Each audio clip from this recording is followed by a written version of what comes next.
and today we're going to talk about what IBS actually is and what it is not, and what sort of confusing world you've landed yourself into, because IBS doesn't actually tell you a whole heck of a lot, right, Amy? So we're going to cover, all of what this name actually does tell you and what it does not tell you. I hear, I went to my GI doc. They tested everything under the sun by conventional standards. So maybe they did an endoscopy, a colonoscopy, did some blood work. They didn't find anything. And then they were just like, oh, you have IBS, and were kind of sent on their way. That was basically my exact experience. And what was the, emotion on your end when they gave you that diagnosis? Did you know in your heart of hearts at that time, not really being in the medical field yet, did you know, like, hey, that sounds kind of like bullshit? Or were you just like, oh, I guess this is a thing, and then you went on your merry way?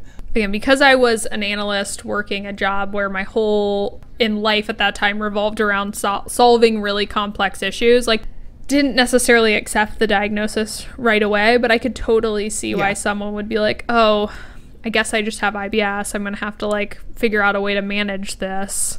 This is a lifelong thing. Yeah. Well, and I think a lot of the times too, there's this assumption that, if you're given a diagnosis or given a label in the medical world, for most things, there is some sort of an answer for it. Yeah. It might not be a good answer, but usually there's going to be some sort of a drug or some sort of a something that they tell you, hey, you have this label, here's what you do now. Some sort of Band-Aid for your symptoms.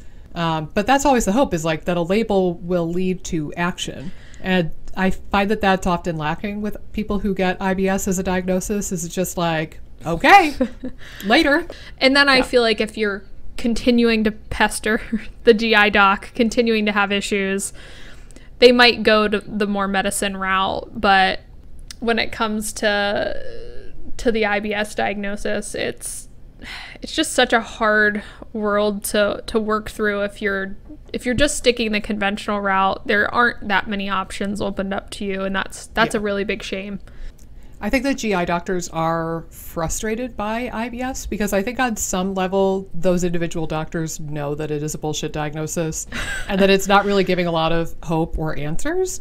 Like the idea that GI doctors are recommending the low FODMAP diet, for example, and not necessarily coordinating with a dietitian or a nutritionist, and not necessarily making sure that people are nutritionally replete, but even just the idea that they're giving that as an idea in the 10-minute appointments or whatever they have to spend with their patient, in a way that's kind of hopeful. And I feel like they're trying to move in the right direction of all right, these people with IBS need some sort of answer. And I read one meta-analysis or one study, or I heard at a conference that low FODMAP was good. So, okay, cool, low FODMAP.